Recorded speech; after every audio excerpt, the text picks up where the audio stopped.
Okay. Good afternoon, everyone. Thank you so much for joining us for our session on Twice as Nice, doubling our impact through partnerships. Did I just add the ad lib on that? If that's not the session you were looking for, then you have a minute to move on to a different door. My name is Shanda Mangus, and I'm the founder and principal of Fourth Wave Strategies Consulting, and I'm a proud member of the B-Civic Summit Planning Committee and B-Civic Advisory Board. And really, I'm happy to see all of you here today to learn about this really impactful partnership and how they've been telling this story. To get started, and also welcome to all of our virtual guests. Please make sure to enter any questions you have in the chat. We'll make sure to pull those out and ask those during live Q&A. Our speakers are also very casual in how they want to have this conversation. So you don't have, if you have a burning question, you're not going to have to wait till the end. You can bring it up as we're going, and they'll be happy to start chatting through things as we go. So with that, our two speakers today are Jennifer Foreman, principal of Make More Good. Jen leads Make More Good, a CSR and ESG consultancy. She's been developing social impact and equity initiatives for nearly 2 decades as a consultant and senior leader at global corporations and national nonprofit organizations. Jennifer teaches the Certificate in Corporate Social Responsibility offered by the CU Leeds School of Business, a program that was started in partnership with B-Civic several years ago. Jerry, one of the creators of that program, is here with us today. So awesome to see. And I know we have many students and alumni of that program with us today and online. So welcome to all of you. It's always a special part of the B-Civic community. And I got off track. And she holds certifications in CSR from CU and GRI Standards for Sustainability Reporting. Our second speaker, Jessica Mose, Manager, Social Impact at Best Buy. Jessica is a manager on the social impact team and oversees cause marketing, business integration, customer fundraising for the Best Buy Foundation and its signature program, the Best Buy Teen Tech Centers. And these two teamed up together when Jen was at PopSockets to see how they could work together to have an impact through that program. So with that, I will turn it over to Jen and Jess. Thank you. Thank you, Shanda. Yeah, such a great introduction. It's really lovely to be here today and to be invited. And thanks to Jennifer, especially because she is the one that invited me here initially. So my thanks extend to you and to all of you for just showing an interest in coming and learning from our program. My caveat at the start of any time we speak is that this was sort of a learning journey for both Jennifer and I, a program, a partnership really built out of an interesting moment in history, 2020, if not that novel to any of you at this point, but really a program that we are proud of that sustains through this day. And so we will first do a little bit of chatting about sort of the history of our individual organizations at the time when we met. And from there, talk about sort of what culminated when we were able to bring our organizations together. Feel good to you? Sounds good. Sounds great. Okay. So first, some context setting. So Best Buy, in particular, our corporate social responsibility, philanthropic goals are centered around tech equity, access to technology, and sort of youth education, STEM careers, and that portfolio of work. We know that opportunity is not equally distributed, talent is, and there are numbers of young individuals across the nation, not just young individuals, honestly, people across the age spectrums that we focus mostly on youth, but folks across the country, around the world that may just not have access to the same tools. And as technology becomes increasingly important in the job market, regardless if you're in a true STEM career or just doing something STEM adjacent or even doing something in the arts, technology is starting to permeate in a way where having early access and knowledge of specific tools, processes, technology is crucial for sort of being on an even playing field in the job market down the line. And those are also roles that lead to economic development, and I don't need to get into that, you all know these things. And so that's sort of the context of which Best Buy's philanthropic work started. And that culminated, I would say, about 10 years ago now. Next year will be our 10-year anniversary of the first Best Buy Teen Tech Center. So I'll actually have you jump to the next slide, Jennifer. And so Best Buy Teen Tech Centers are a network of safe after-school spaces. They are housed in local communities. So Best Buy, think of it we're not running the programs. We're more the granting agency, the way that you put the name of an organization on a sports stadium.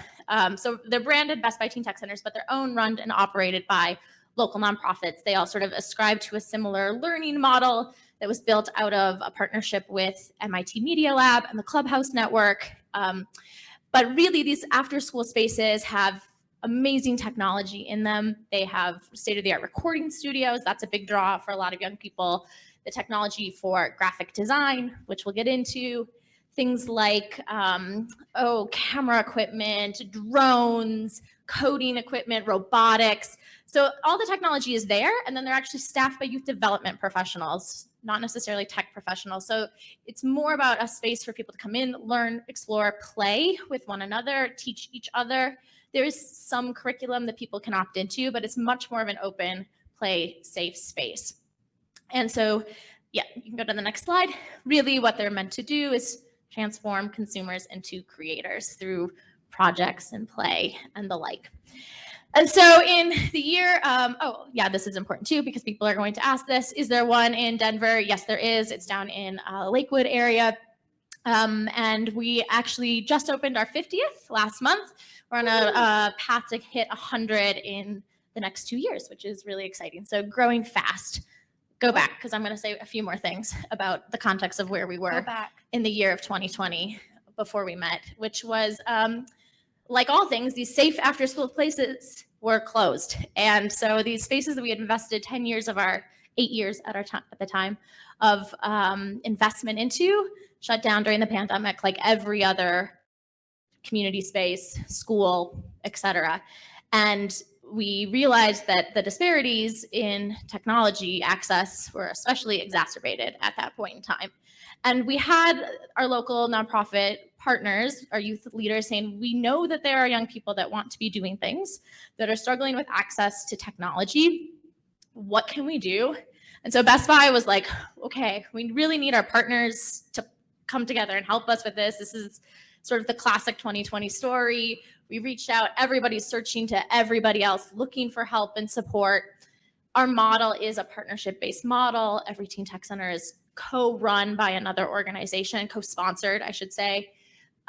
Vendors of Best Buy donate a lot of the technology. Adobe stepped up at that time period and donated licenses to all of the young people that were part of the network so they could access stuff at home. That was crucial. And actually that happened. And right around the same time is when I got introduced to Jennifer, who was at PopSockets at the time. And so that's kind of where we were at in the year 2020. And do you want to explain maybe where PopSockets was when you and I met? Good setting the stage. Yeah. Okay. So Best Buy, as you can tell, was pretty mature in what they were aligning around, what their purpose was, what types of social impact they wanted to make upon the world. And we were not. I would say I was at PopSockets and we were a baby company. We had maybe about 300 people around the world at this time, and it was shrinking a little because of COVID. We didn't know what was going to come, if people were going to be able to go to stores and buy the product anymore. And I think the little ubiquitous piece of, I was going to say piece of plastic that goes on the back of your phone, the pop grip. So that's what we had. We had really no budget for granting to nonprofits, and we didn't really have this mechanism for deep nonprofit partnerships that aligned under, and I give advice to anyone in the CSR program now to really figure out what your purpose is and how you want to align all your programs so that you can make an impact very deeply. But PopSockets wasn't really there. All we had was this product, this grip. And the founder was very passionate about engaging people, especially young people, in trying to make a difference. We didn't have a big budget, but what we had was this Poptivism program we created where 50%, if you created something and you submitted the art, you could choose any nonprofit and we would give 50%. So we were encouraging people to become activists for their own cause and use their art for good. We were able to, we didn't know when we launched this in 2019 if it it was really going to take off, if anyone was going to send us any designs. But after the first year, we realized we were onto something. We started with these celebrities who submitted their own designs, and then we quickly moved into other users who were choosing their nonprofits and creating this great user-generated content for us. Actually, this one's the Dunkin' Donuts Foundation, but lots of little nonprofits that were being supported. But again, I didn't feel like there was a real program that was making a difference. And all of our employees at the time were now remote working. They weren't very necessarily engaged in what was going on at the office. And we also knew that after, I'm going to just bring up the murder of George Floyd really changed the landscape for what companies needed to do at that time. We could easily say that we were horrified, but what were we going to do about it? Our company was not really necessarily very diverse. And we said, well, we were a Boulder company. That's maybe why, but that wasn't good enough either. So we wanted to think about pipeline. We wanted to think about engaging employees, and we wanted to think about making a deeper difference.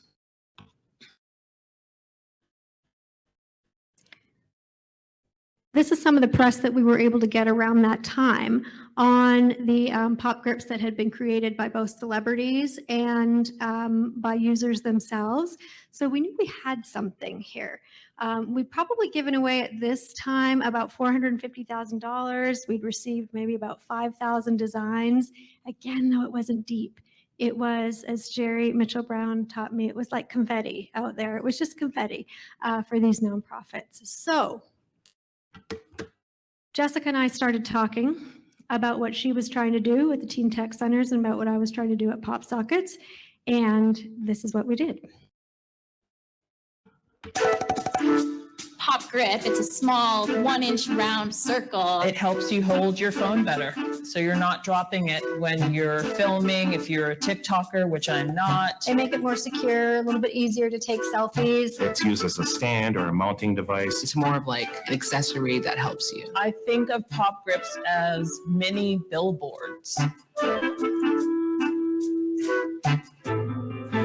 As the Black Marketplace lead, one of the key responsibilities I have is helping to plan the Black History Month campaign. How can we use our access to vendors to create an opening for kids, for teens, for young adults to realize that they matter? The way Best Buy works with the Teen Tech Centers across the country became a unique opportunity. Best Buy Teen Tech Centers are safe after-school learning environments where teens are able to come and learn and explore the latest and greatest in tech. In working with a partner that has very similar values and a partner that has really strong goals around diversity, equity, and inclusion means that you can do so much more together than you could do on your own. When you think about young teens, young kids, having heroes, the opportunity to see themselves, see their likeness in others, representation matters. And so how can we lift these kids up and give them a platform so they can not only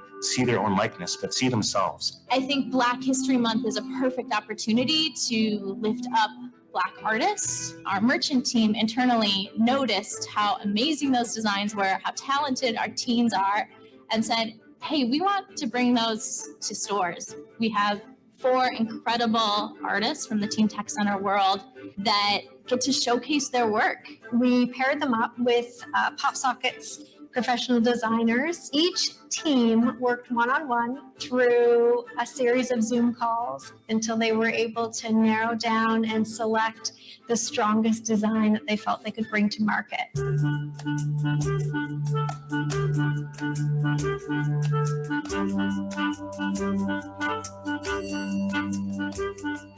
Usually I start with a lot of thinking in my mind. I start developing in my mind and considering things before I actually put it on paper. I was really impressed with how much you already knew as far as with the programs we have to use. We use Adobe Illustrator, Photoshop. I usually do like to do mood boards. They really grasp my concept and kind of get it into one place, especially with certain colors or certain schemes or certain ideas. Right off the bat, I understood from her mood board the point she was trying to get across with youth, Black people, and technology, and the realm of possibilities and how much we as people can give to that field. Not only are we able to elevate Black art in this way and bring it to the forefront, but we're also able to donate 50% of the sales back to Best Buy's Teen Tech Center so that even more teens can be involved in the program. We're creating opportunities for young teens to work with our pop socket leaders and their graphic designers and creating a mentorship opportunity. You know, who knows what impact this will have on those kids, these teens. We get to celebrate the fact that their products are now on a national stage. My personal wish that we jumpstart their careers. I think through being through this program, it also helped me understand my worth as a Black creator. It felt like she felt empowered by the experience. It helped me understand that, you know, my ability to design is also very important and I'm pretty good at it.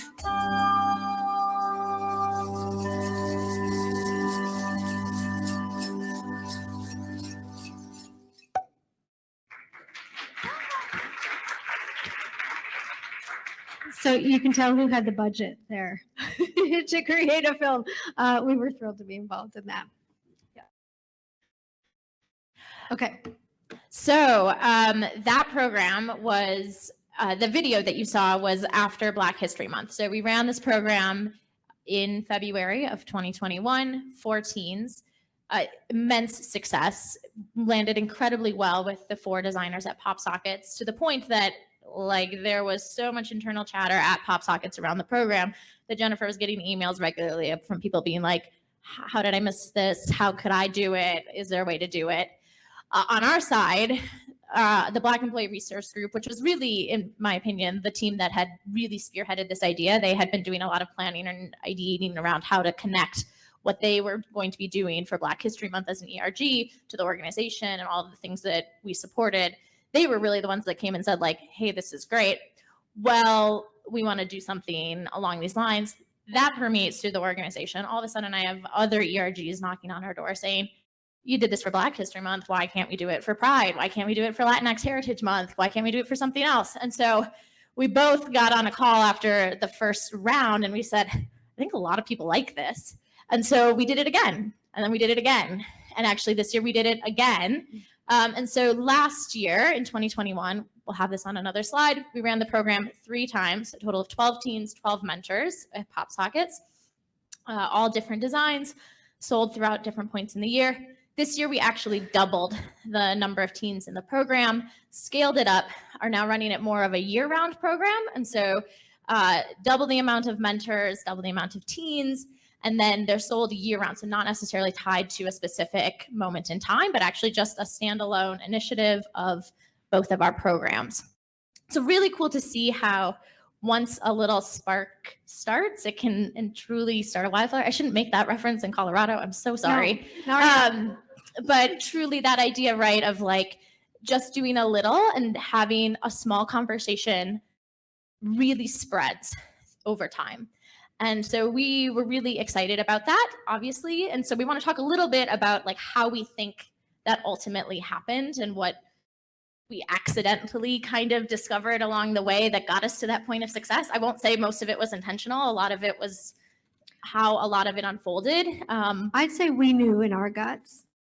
Okay, that's great. We knew we had something here, and it was an opportunity to take this program, this Poptivism program that I'd been running fairly quietly. It was online at PopSockets, but otherwise you might not know about it unless you saw a specific campaign, and take it to retail. I mean, that's what Jessica was able to push through at her company. Take it to retail so that this was offered nationally in stores. Incredible. Yeah, incredible. And it answered a lot of pressure that I was having too from a very visible company in terms of social media and reaching out to Gen Z and, what are we going to say? What are we going to do? This Black History Month is really, really important. It should have always been really, really important. But after George Floyd, it wasn't enough to just say, Oh, it's Black History Month. Isn't that nice? We celebrate with you. No, no, no, no. If you're going to make a difference, you're going to make a difference. I agree. Okay, sorry. Yeah, go no, ahead. I'm not trying to discount what we did Yeah. by any means, but just to say that like truly as it unfolded, we learned a lot that allowed us to replicate it and grow it to the point now where the program is big, to the point now where we have other vendors kind of knocking on our door saying, can we do it also? Like almost to a scale where we're like, we have to really start to build some infrastructure behind this on the Best Buy side to be able to make this a larger program. But it's amazing how much the word spreads. Yeah. So we're going to talk a little bit about the elements of the program, I think, and things that could potentially be replicable outside of just Best Buy and Pop Sockets. But as you're working with partners, things that you might want to be focusing on and things that worked in our favor. Agreed. You want to go to the first one? I think it's. Oh, well, we have it in each slide for each one, so. Sorry. All right, so building the case internally. As Jennifer mentioned, we had sort of the advantage of timing on our hands, for better or for worse. We thought for worse because it was COVID and we thought that was going to be a complicating factor in getting people engaged, getting access to young people. Ended up also working in our favor because you had sort of undivided attention. You had yearning from individuals to try to make connections, deepen impact in that respect. And for us, really, I'm sort of jumping down to bullet point 3, being able to go to our leaders who are making pretty bold external statements about things like the death of George Floyd, especially in Minneapolis, and saying, we have this amazing program, it's doing great stuff, but we're not actually like taking it to the next level. We're giving access, but are we really working on that pipeline piece? The graphic design industry, 4% of graphic designers are Black, or at least were in 2021. And I want to echo a point you made earlier, not because of talent, because of, I think, connection, education, et cetera, not because there isn't talent there. Right. And so we were starting to have these conversations internally, like, it's not enough to just open up a space with a graphic design tablet in it that somebody can get to if they still don't have the connection to the person that will ultimately get them that internship or that opportunity, or if they have a way to put it into a portfolio that they can eventually send out if they want to do something freelance. Also, you might not know a ton about the industry as a whole. What types of graphic design jobs even are there? Like, can you do this as a career? Do you have to be in-house? Do you have to do it freelance? Like, so even if you're really good at drawing and you have access to the tools, do you know the more industry-focused pieces to help you move to step 2? And so it's really easy to go to a leader and say, like, hey, you said this was really important. We have this idea. We have this partnership. It's going to cost so little from an investment standpoint for us to build a couple of landing pages on .com and hold a couple of pegs open in a store to put some products out. But the impact that it has on the young people and the overall program that we're trying to design, paramount. So, okay, relatively low stakes investment, big impact. Maybe you want to talk about I was going to say the employee piece too. Yeah, with employees going remote, I think a lot of people here who may have been trying to do volunteer engagement, it started to look a little different during COVID, and that's an understatement. How do we get people together? How do we get them feeling good about where they work and about being able to invest in the community? And this program, we had talked about flying kids out at one point, but when COVID hit, it actually worked really well to be able to work over Zoom. And I think that's how we were able to expand the program. We rolled with the punches, but in a way, it worked to our benefit on being able to engage employees from their own homes. And not without hiccups, like young people, tech access. You're also just working with young people, period, decorum around showing up for meetings on time. A lot of that is like not necessarily always perfect. But, you know, if you have the employees that are excited and open to also leaning back into community, and you're sort of building an employee volunteer framework around showing up in the ways that make sense for community partners, you can teach employees that baseline skill so that when a team is 20 minutes late or hasn't prepped their design, like you can still show up as a mentor. And really, I think we built the program less around the product, though that was an important component, but training the employees on being one-to-one mentors and what that might mean. And I really think that was a hallmark to success for you. And I think part of the reason that was so successful with your employees is that we leveraged the expertise of our ERG leaders. And so jumping up to bullet point 1 on that first slide, our employee resource group was really crucial. Could we have run this program without them? I mean, technically, like the components of it, sure. Would we have had the buy-in across the organization from the right people? Would we have had the training that resonated with volunteers? Would we have had sort of the representation, honestly, in the rooms with young people that could see like, oh, this will move me in the direction I want to go? Yeah. So at the end of the day, even though you might be like, oh, it's so much easier for me as one person to go fast and to go alone, and I can get so much further, when you bring everyone along with you, or really rather let them lead alongside you, like the impact is broader, it's deeper. You might move a little bit slower, but it ends up, again, rippling throughout your organizations in a way that I think is really, really crucial. Yep, very strong point. I don't know how many of you are CSR professionals or ESG professionals, and some of our time is just spent, on the debate and the arguing about why this is great. And if you can pass that over to other people at your organization. And so at PopSockets, we had the pull from employees who were really wanting to do this and excited, and that really, really helped. Storytelling. So this is sort of my world. I came from a cause marketing world before this program. And you came a little bit from the marketing side of your business too. At PopSockets, you were housed under the marketing team. We're housed more under communications and public affairs. But at the end of the day, we had to do some really big changes in our organization around storytelling that were happening both alongside this program and with it. And so I want to talk about a couple of those things. A big one for us was, especially when businesses are putting out all of these statements around, here's what we're doing, here's how we're showing up, was convincing our communications team to actually decenter the organization in the storytelling that we were doing and decenter Best Buy's name in the pitches that we would put out to PR organizations and allow the individuals that were a part of these programs to tell their own stories to media outlets. And so doing some media training with 15-year-olds and saying, we're going to be okay with whatever you end up going and saying on our behalf. Big levels of trust for a large corporate organization like Best Buy, and a huge point of pushback. But again, going back to point one, saying we said we were going to show up differently. We said that this is important to us. Let's take some risks. If they screw up, it's really not going to be the end of the world. And what are they really going to screw up? Because they're going to just be sharing their own lived experience. That there's no wrong version of that, right? So we eventually got there. I think that was really, really crucial for, again, organizations, news stories wanting to pick it up. They don't want to hear another story about like Best Buy doing a good thing. They want to hear about a young person whose life is changing because of something that they are doing themselves. It's a way better story. I want to echo that because I think that is really critically important. That could be a nice takeaway, I think, from this session is that shouting from the rooftops how much your company is doing, how great you are, how much money you're giving away, that's just not going to get picked up anywhere. And in some ways, I think consumers and employees, they may be impressed, but if you can actually hone in on the nugget of the impact that you're making, what happened? So what happened in the end?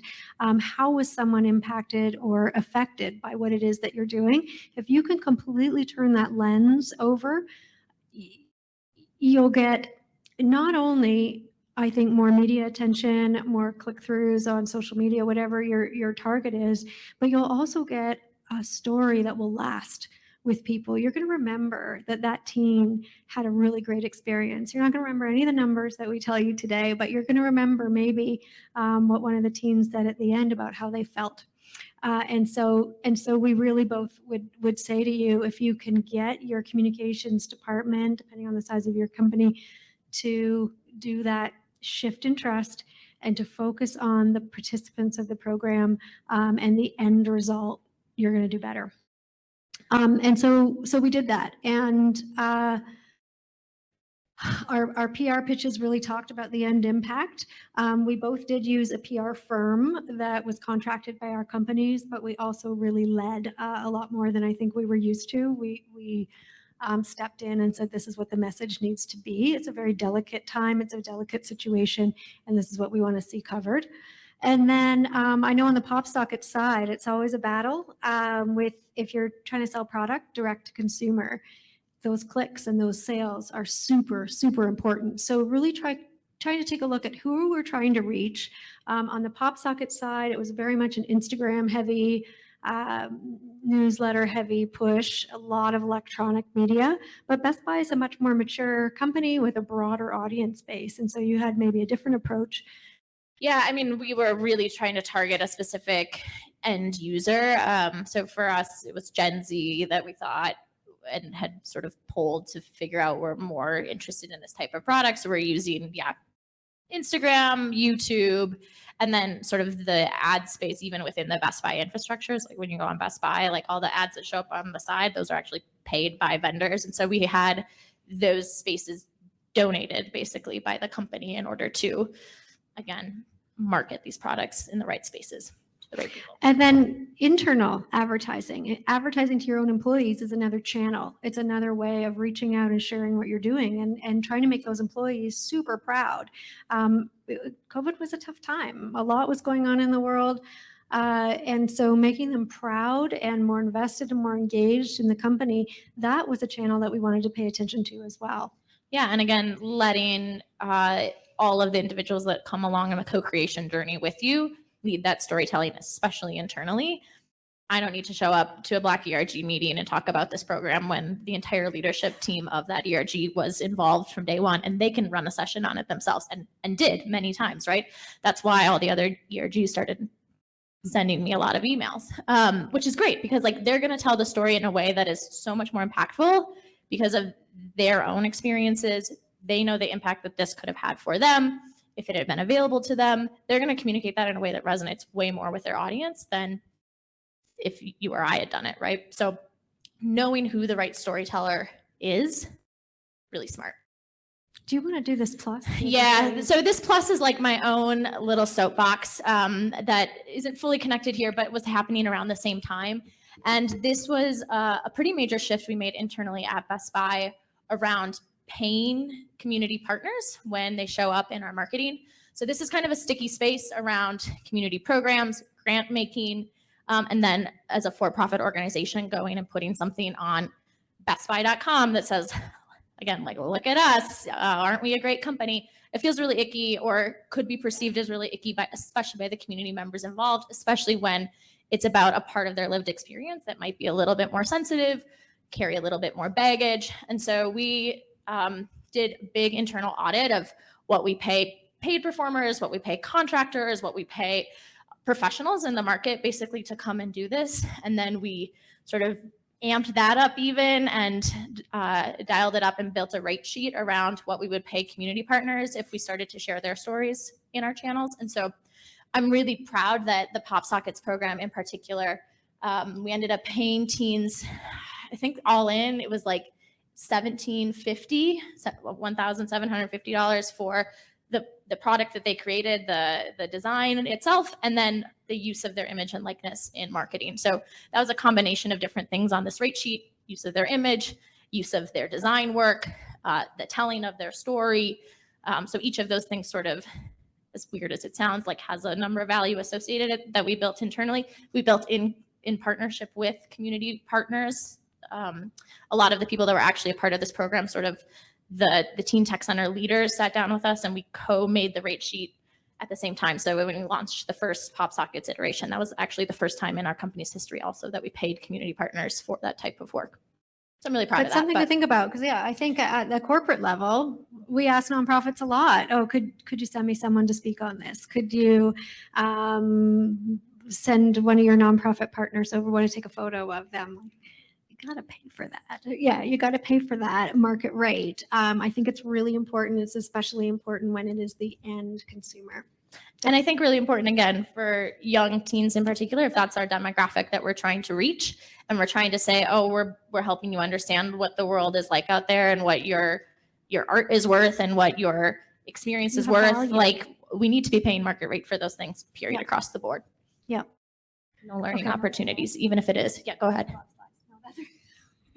All right, and our third focus area to measure success.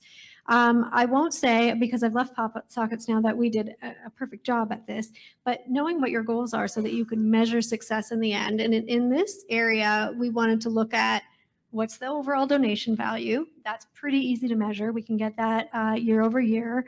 What's the participant experience? Because that was a really big part of this program too, for mentor, mentee, and some of the other people at both companies that were participating in this. And then also we were looking to seek, and this one's really hard to measure, but brand affinity. So while my marketing department was always looking for how many clicks and how many sales, and sometimes they say to me, Jennifer, when we advertise something about Poptivism, it just doesn't make as much money. That's okay. That's actually just fine. What we're trying to do is make sure people know we're a good company and what we stand for and that we have values. And so measuring the increase in brand affinity can be really tough, but you can do that often through surveys of your customers. How do you know what we do in the social impact space? Do you know what our climate commitments are?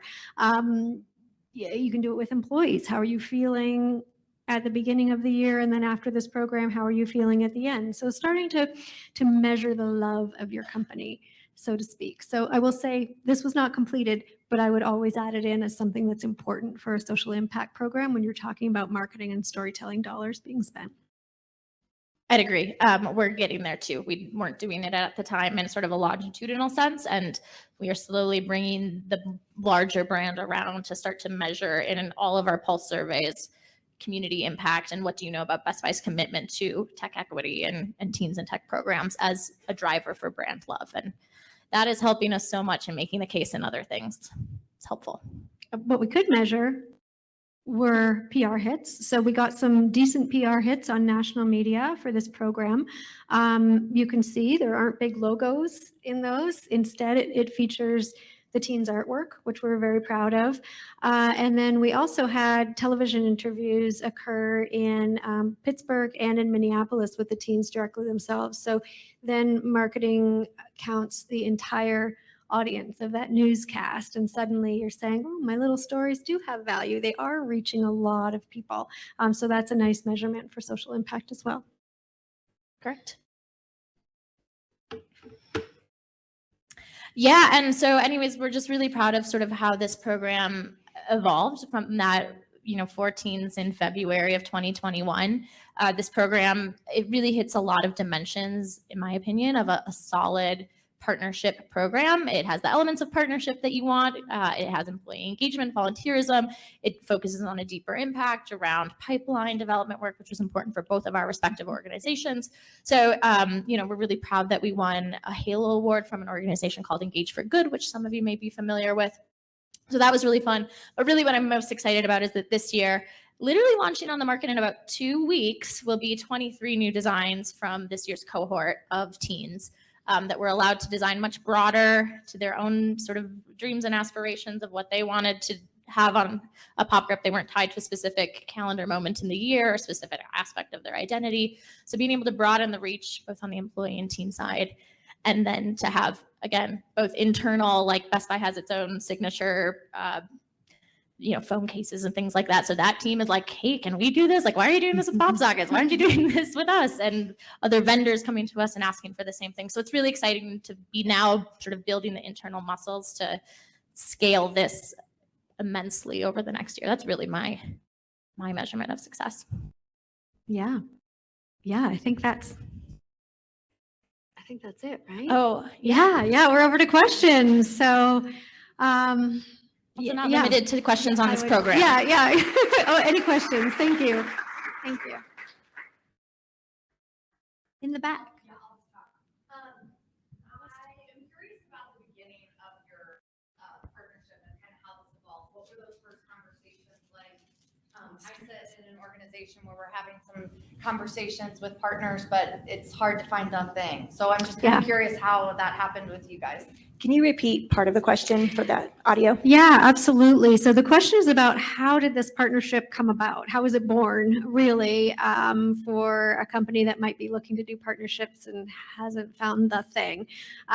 Totally understand. So I will say with Poptivism, we felt we had something that could be leveraged out there, and I was pretty passionate about it. And so we had visited Best Buy a couple of times on sales calls, and they would bring me along to talk about some of the good things we were doing. And I saw some of the eyes in the room perk up around this. And I wasn't even at the time quite sure why, but it took more than a year from that point where we told them, hey, here's something that maybe we could leverage.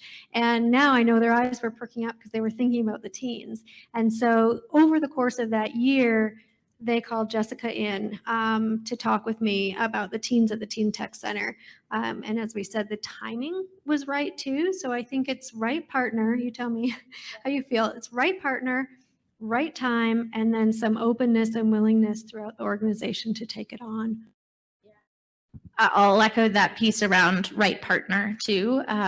So these programs, Teen Tech Center programs, there are, Best Buy has a ton of vendors that we work with from an organizational standpoint. And there are a lot of vendors that come to us and say, oh, I want to donate this technology, or we want to put some curriculum into these spaces. And for us, we say no a lot more than we say yes.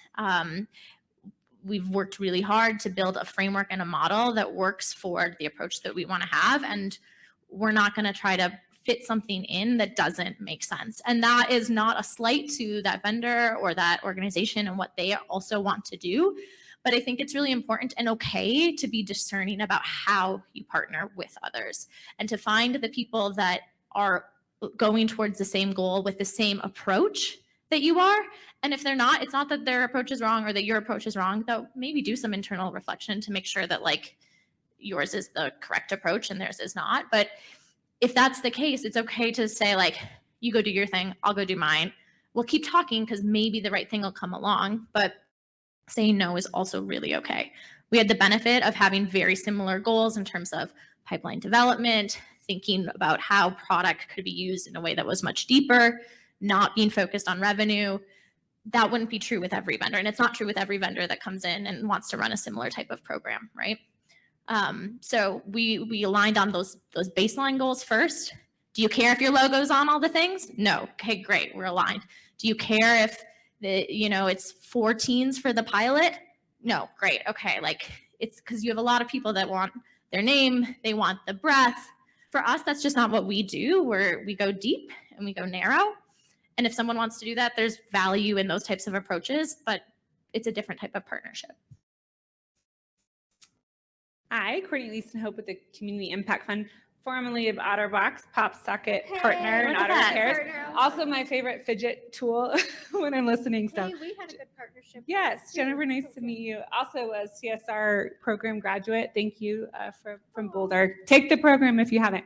Can you all speak, kind of knowing of this space, how it also influenced deliverables or opportunities in sort of the mentorship space from your employees? I mean, obviously you had designers working with your young people. What evolved from that space, as well as maybe if there was any sort of like apprenticeship pathways or anything that came out to meet sort of your pipeline goals? Yeah, well, I'll let you talk. You talk about from the pop sockets angle first, because ours ended up going much broader.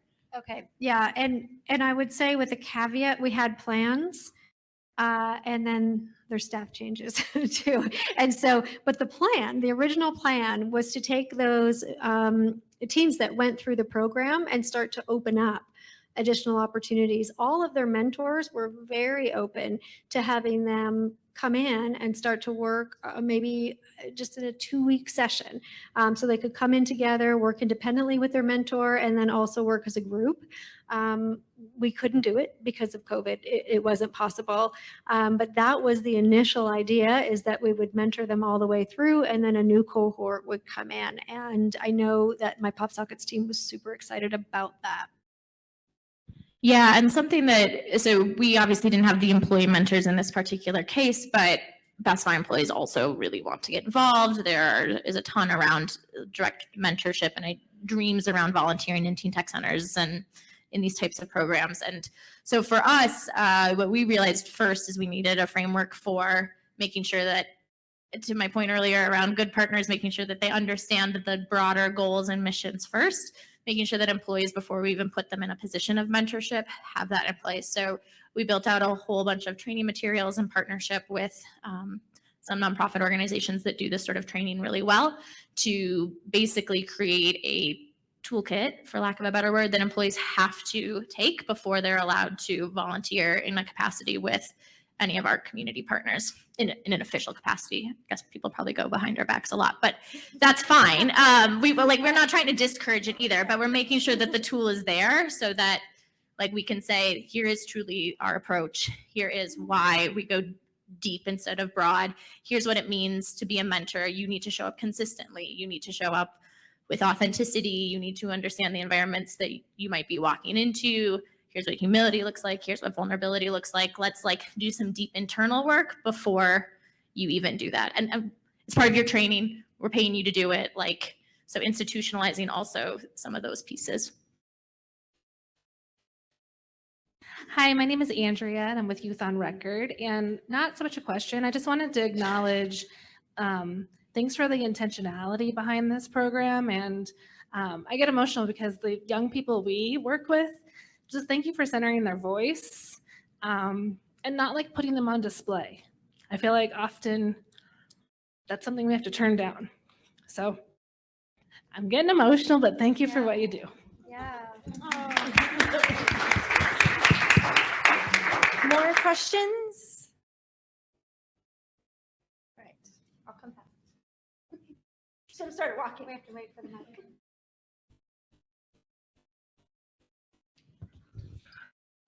Love that you compensated the youth for like telling their stories, and curious what that looked like from like a profit standpoint. Like, did they get any portion of like revenue that happened, or was it just that $1,700 stipend? Yeah, so it was the model that we set up was not around profit. Actually, these products technically lost money with the donation model. So the 50% donation back is actually, it ends up being kind of a donation from PopSocket's bottom line. And so there wasn't a profit necessarily to give back in the case of this particular product. It's also why like this was kind of the right type of product and partnership to do this thing with, because you're right that it gets kind of sticky once, like if I tried to have a team design a MacBook, like that's a much different story and problem you have to solve through on the front end. How we sort of did it between the two of our organizations. So I mentioned the $1,750 that Best Buy pays. That's truly just like what they get paid to show up in marketing. So that is our internal policy. It's $1,500 to show up in our marketing. Another $250 for the use of a singular design. We purchased the license rights to use it. But what PopSockets did, and I think it's both good and bad. So the balance was, this was part of why we did the $1,750, is that PopSockets pays a designer, and off the street, anybody, graphic designer, $100 for a design. And that's surprisingly low. It felt surprisingly low to me when you told me that. And it also felt really important to make sure that teens understood that. Like, if you want to go into graphic design as a career, here's what a leading national firm will pay you for one design. And so PopSocket said, you're going to invoice us like a real designer. This is what the payment is. And then Best Buy on the other side said, like, we still feel like really weird that like that's what you pay designers. So we're gonna come over here and we're gonna use our resources to pay for the marketing side. We haven't yet had to deal with profit on top of this model. That's why most of the time we use it as a donation model, right? That a certain portion of the revenue needs to go back into the programs, because our goal is not to have like making money off of people's lived experiences. That's currently where we're at. Again, we're trying to build this out with more vendors and internally, so I think it'll be a question we keep wrestling with. So I don't have the perfect answer. Well, they learned how to create an invoice. So that part was, they had to send an invoice to PopSockets, and even that was an experience. Right. And with our Pop Division program, we hadn't actually paid any designers before. They submitted their design on behalf of a charity. And so this was a little new too, but we did the going rate. And I have to thank Jessica for that, because that was a really important piece to her. And it was right. It was absolutely right. Yeah. And I think another benefit to partnership, right? Like, we could have a really authentic conversation around like, hey, like Jennifer would come to me and say, like, our organization only pays this. That's like kind of crappy, but like it's reality. And I was able to say like, well, we'll do something different if I can move things internally. And then you can go back to your leadership and be like, see how crappy we are compared to this model, right? She never did that. She never did that. But I also think like that's the benefit of working in partnership, right? Is you learn from each other. You can leverage best practices. I can learn from the volunteer model that you built to the point now where we're leveraging that on a larger scale with our employees. PopSockets can learn about pay equity and things that we had started to talk about internally. So one of the benefits of partnership, for sure.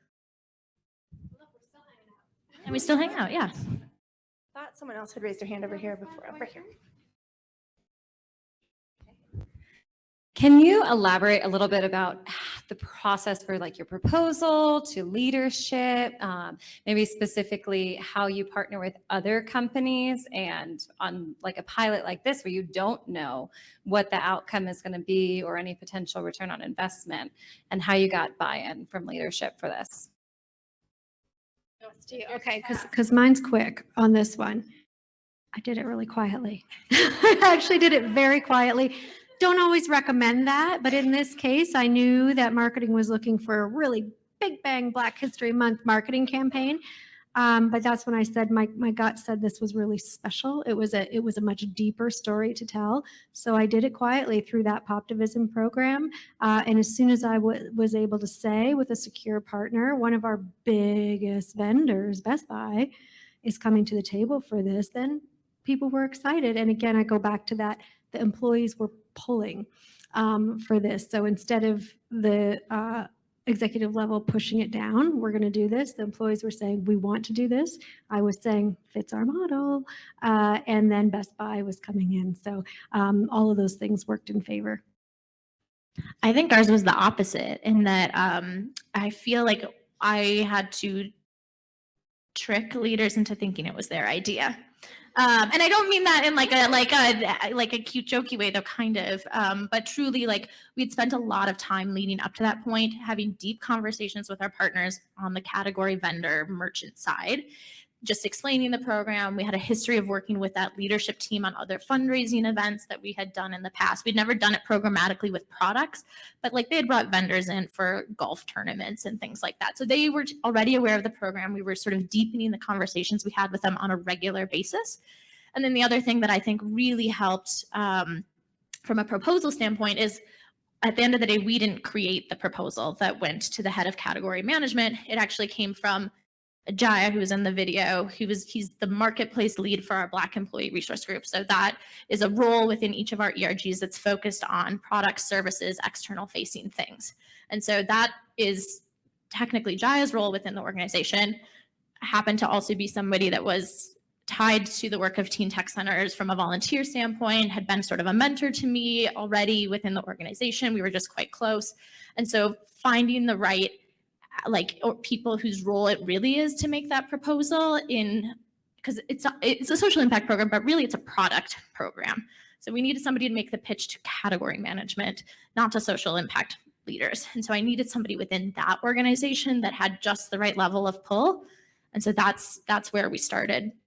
And then from there, again, benefit of time, we were really in a position where I think a lot of those leaders were like, we'll take the guidance of anything that comes from these Black ERG leaders that are focused on external marketplace stuff. This is what we've sort of hired them into these roles to do. We're going to trust that leadership. We've said we're going to do it publicly. So we had the benefit of that time period. Now, when we're talking about broadening these programs, it's a little bit different of a conversation because there are also these other conversations around who are the right vendors. If we pick this vendor, are we going to slate this vendor? It is starting to get to that level where the conversations are deeper, but we've moved now to a model where I meet with category management leadership on a monthly basis to sort of talk through how are your vendor relationships going? Here are the folks that are co-investing in teen tech centers or donating technology. Here's an area that we're hearing a lot from community partners where they have a lot of interest. Do you know of any vendors that might be tangentially related to this space? So it's deepening the relationship on an ongoing basis, not just also when you have a program to pitch.